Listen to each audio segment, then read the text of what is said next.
we're on the hunt for some of the rarest and most coveted beers made in the world. In the last 10 years, American craft breweries have come to dominate the world rankings in beer. And the best of these are made in small batches all across the country. The huge demand and limited supply for these rare brews means you're not going to find them on the shelf at your local store. Our goal of this show is to bring you along to the local brewery events and show you that the hunt for these beers is just as memorable and fun as drinking the beer in the end. Limited release.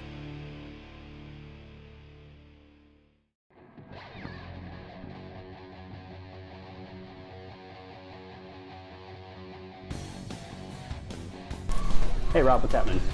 Not much, man. How you doing? I'm doing pretty good. So what's on tap for today? Today we're going to go after the devil himself. We're going to go where it all started, Ron. We're going to go back to the first big release party beer. We're going to go after the Dark Lord. Oh, that's one of the biggest and longest running release days, you know, in the country. I'm really excited about this one. Oh, absolutely. Yeah, no. Three Floyds is a fantastic little craft brewery. They turn out some awesome beers. I know that Russian Imperial Stout is renowned around the world as one of the best. Excellent. So what do we know about Three Floyds Brewery?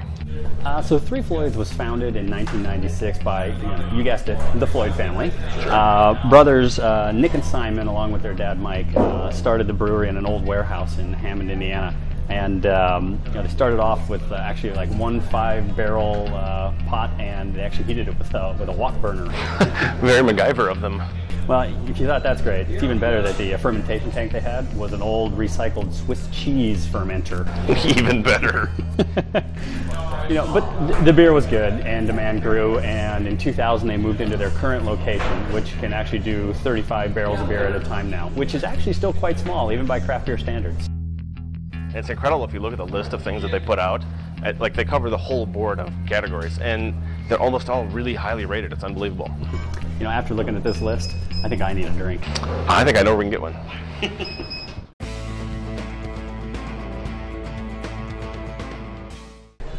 So let's talk a little bit about this beer we're going after. Dark Lord was first made in about 2002, and it was a relatively small batch of only 5 barrels. However, it was immediately recognized how good this beer was, and the demand for it went through the roof.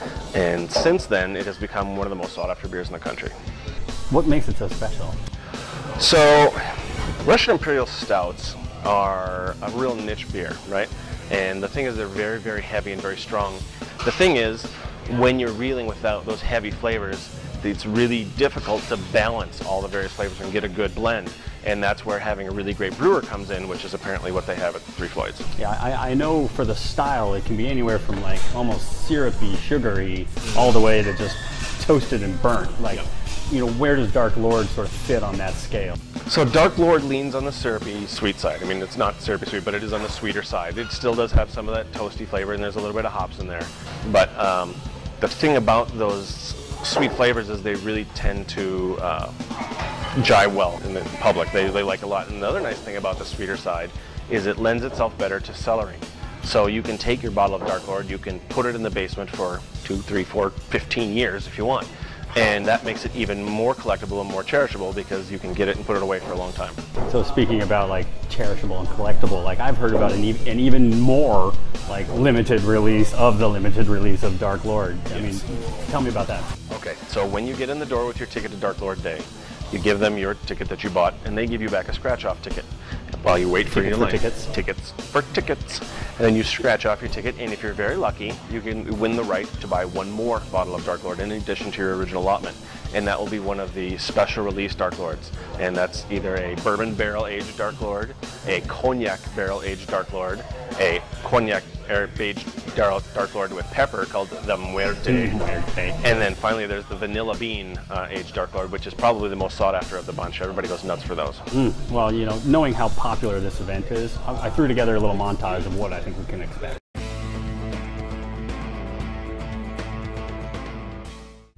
There are some key events or elements to Dark Lord Day that you should expect. Lines. There's no way around it. When you have 6,000 people somewhere, it's going to be busy. There are beers on tap. Three Floyds will have a tent set up that will serve their beers, including Zombie Dust and Gumball Head. There is also a guest breweries tent where attendees can sample beers from other breweries.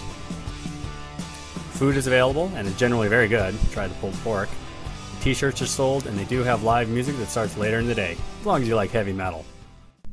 Dark Lord Day first started in 2004, but has grown into such a popular event that they had to limit the number of attendees after 2010, when the crowds exceeded 10,000 people and the brewery was overwhelmed. The current structure requires you to buy a ticket online about 6 weeks in advance that will allow you entry into the brewery and one allocation of Dark Lord. You are able to buy 2 tickets for $15 each, but they sell out extremely fast, less than a minute. This year they also announced on Twitter that they were selling a limited number of tickets at the brewery directly. They sell 6,000 tickets split evenly between release groups.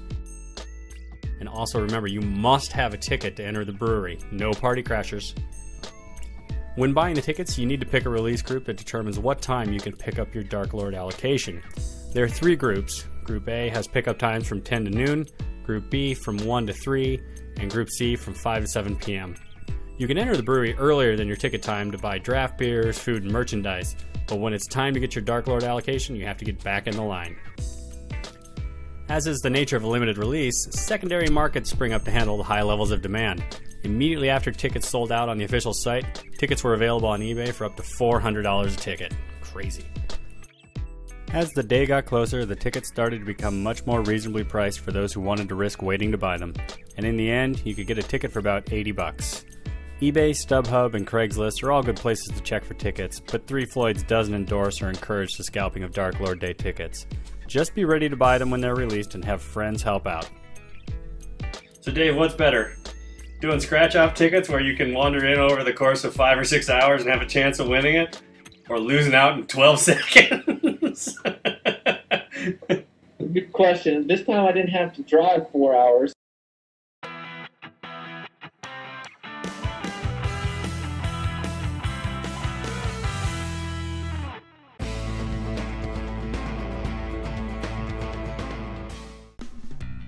The hotels around the Three Floyds brewery were filled with beer geeks like us attending Dark Lord Day, and someone in our hotel had set up an open beer tasting party in the hotel conference room.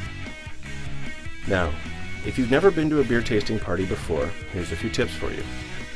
Number 1, don't be shy. These are your people, and they're really excited to share their favorite local beers. Number 2, bring a small glass, or better yet, bring 2, and it is good manners to rinse them out between tastes. If you don't have any glasses, don't sweat it. Somebody there will have brought plastic cups you can use. Number 3, your samples are probably only going to be an ounce or 2 each, but take your time. It adds up quick, and some of these are going to be very boozy beers. Number 4, try to bring along some of your favorite local beers that other people who are there can't get in their hometown. Number 5, open one of your beers you brought and mingle around asking if others would like a taste. It's a great way to make new friends, and who's going to say no to a free taste of beer? Number 6, when you find something you really like, find out who brought it. Say thank you and find out where they're from. Maybe if you're lucky, you can set up some future beer trades from your local beers to theirs. Finally, number 7, be polite. Some of the beers you're going to taste aren't going to be your favorite, but somebody there was really excited to bring it, so be nice.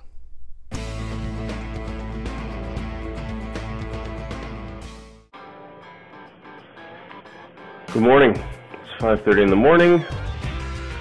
Raining like hell. Cold. Time to get some beer.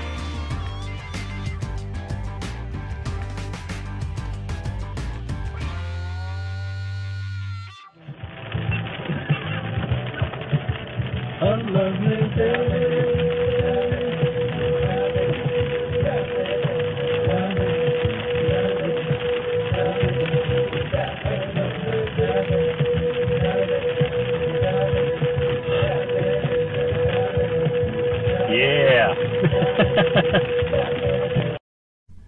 Our hotel was about 5 miles away from the brewery, and we got to tour lovely Munster, Indiana as we made our way to the industrial park where the brewery is located.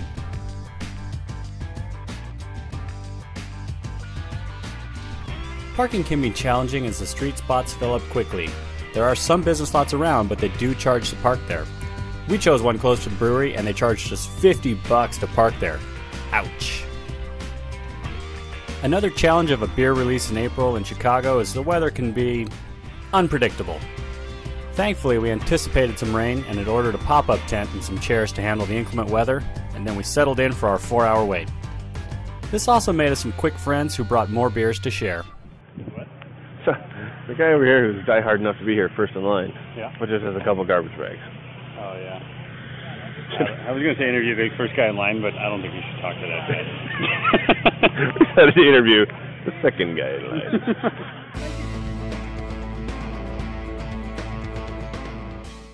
A big part of the morning is walking around, meeting up with new people, and sharing beers. No problem. Minneapolis. Rob. Steve, nice to meet you. Nothing? Rich, nice to meet you guys. You guys are like neighbors, you don't know each other, huh?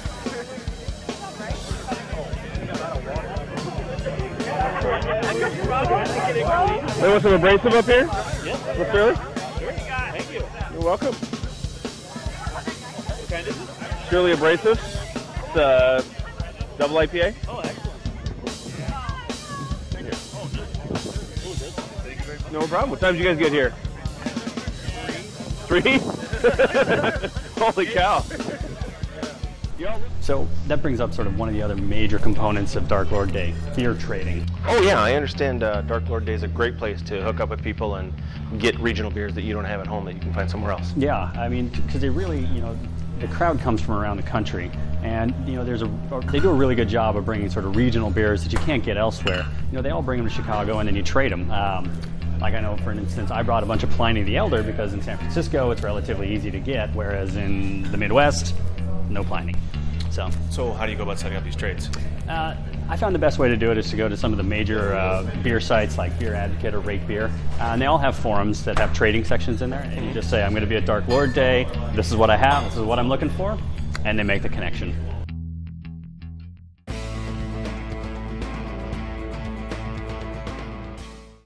So finally, at 10 a.m., the gates opened up and the line started moving. Somehow, even though we were only about 100 people back when we got in line, there were about 300 people in front of us by the time we got into the gate. Oh well.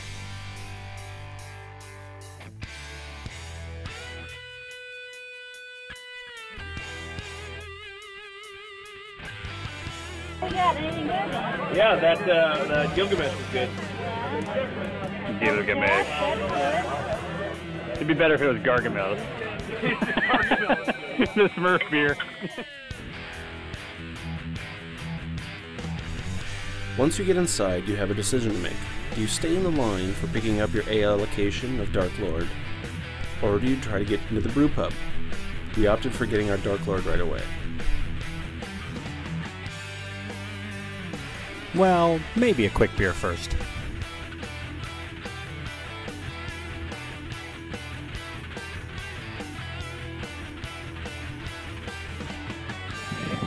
And we've gone from one line to another line, but a line next to a brewery.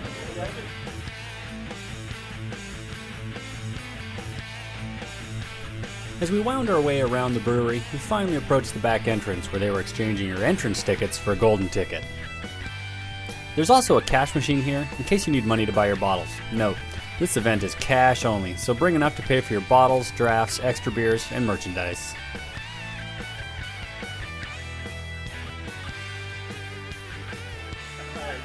Thank you, sir. You're welcome.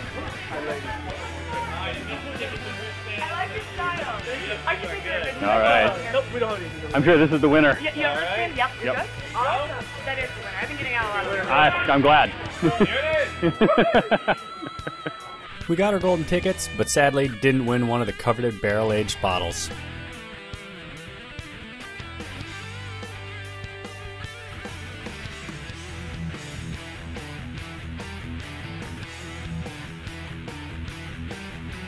Heading around the corner, there are tables where you can pick up and pay for your allocation of Dark Lord.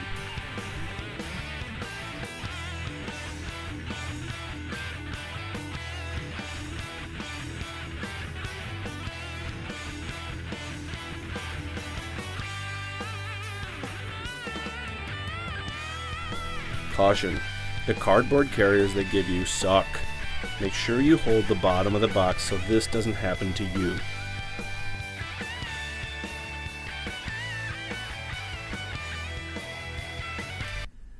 After that, they move you along through the music area, but for Group A, the band hadn't started yet.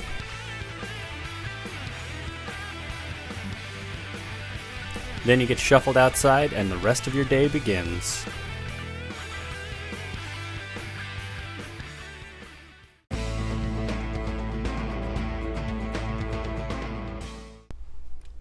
One of the big bonuses of attending an event like this at the brewery, as opposed to the brew pub, is that they often sell their other beers direct to the public.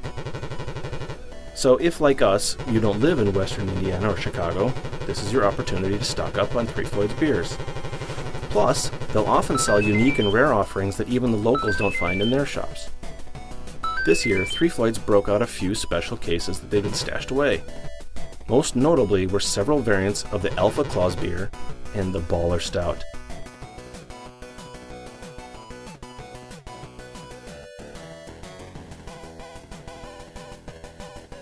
Now, Rob went a little nuts and bought like 4 cases of beer without thought about how he was going to actually get it back to the car. It was hilarious watching him try to lug all that stuff back.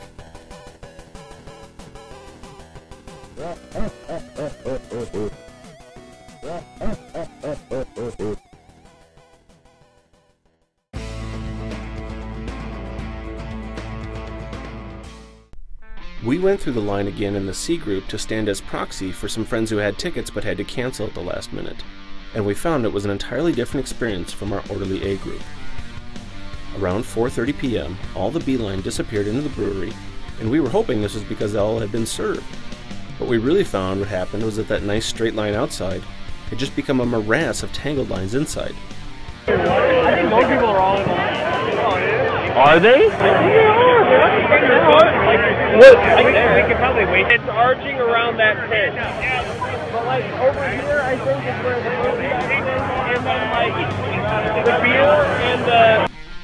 When we got in line, it was winding around the bathrooms and was really about 4 lines that converged into one by the entry gate. We stood in line for about 45 minutes without moving 10 feet, as everyone just cut in line in front of us upstream.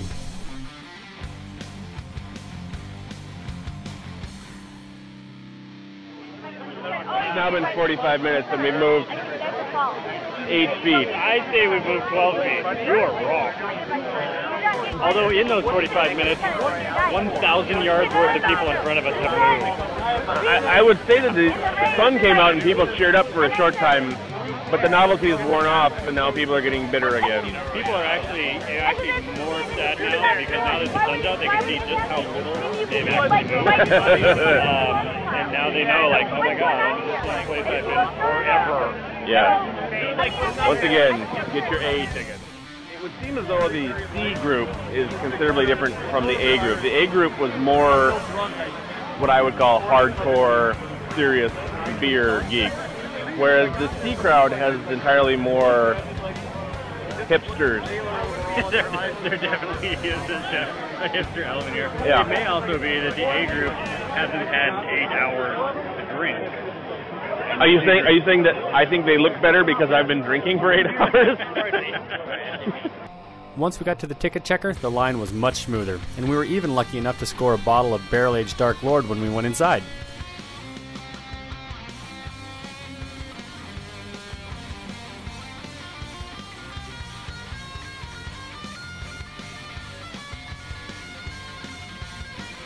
It seemed like there were more winners in the C group, as 4 or 5 people in our group all had winning tickets.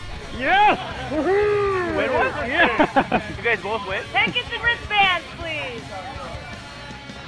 About fucking time!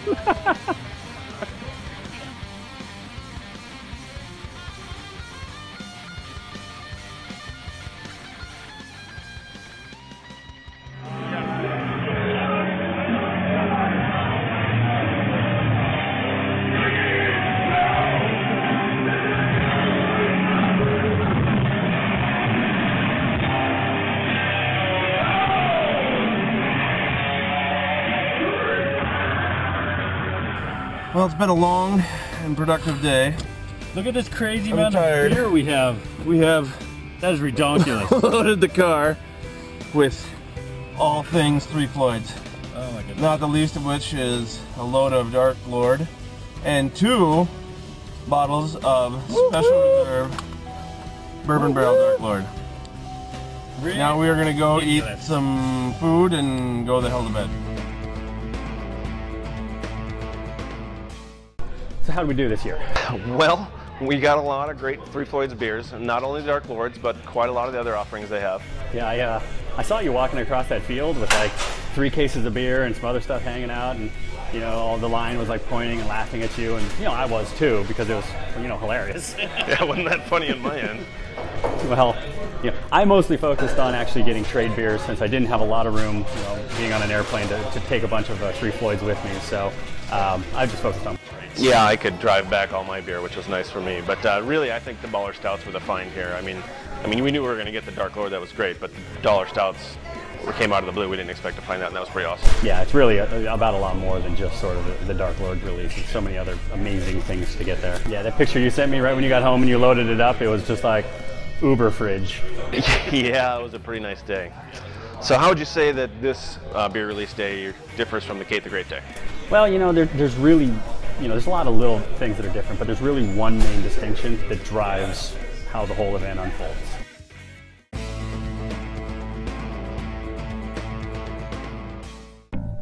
The main difference between a brewery and brew pub releases seems to be volume. A typical brewery release attracts thousands of people and really is more focused on beer distribution, whereas a brew pub release is focused more on entertaining guests on release day and making sure everyone has a good time. Three Floyds has to figure out the best way to distribute 24,000 bottles of beer in a day, which leads to an event which centers around selling bottles of beer. The other events, music, guest beers, etc., are really just ways to distract you while waiting for your time to purchase.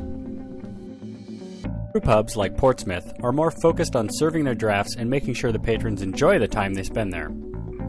There are lines involved, but once you get inside, it's all nachos and beer without needing to constantly fight through people to get anywhere. Now, the brewery is able to produce a lot more beer, which is great for getting the beer out to folks, and they can host a much larger party. Plus, there is no table squatting, as there are no tables.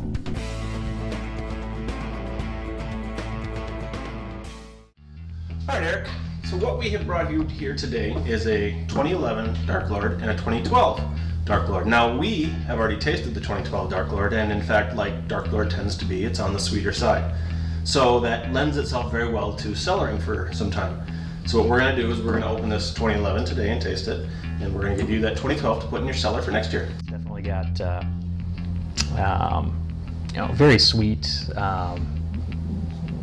kind of aroma. I mean, it just smells like sugar.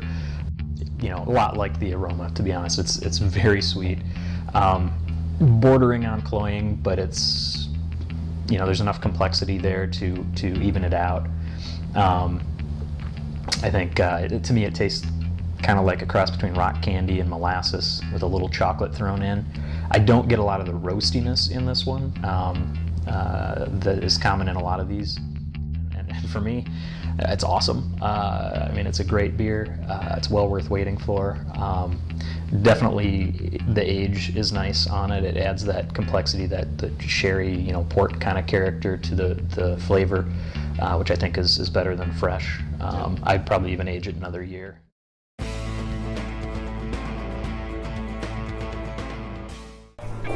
So another successful beer adventure. What'd you think? It was a lot of fun. I have to say the guys at Three Floyds do a real nice job of managing a big party like that. I mean, it can't be easy to have, what would we have, 10,000 people? How many people came? 6,000. 6,000 people show up at your door. I couldn't handle it at my house. But the other nice thing, so some of it happens out on the street, and the local police are all there, and they're very patient, lean with people as long as everybody was well behaved, because we're all having a good time. It's not the kind of place where people are going to go nuts and get ridiculous. I actually saw some people go nuts, but it was contained. I would say it would be nice if they could do a little bit more line management. I just understand, they don't have that many people to herd 2,000 cattle at a time through their doors.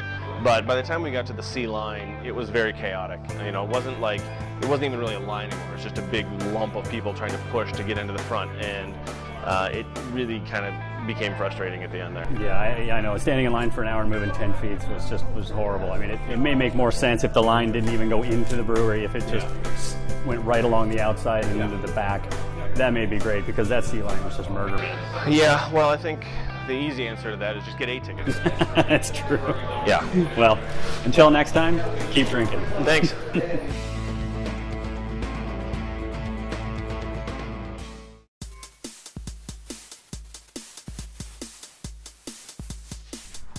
Make sure to buy your ticket at release day. We'll have several computers lined up or a couple people trying. They get very expensive on the secondary market.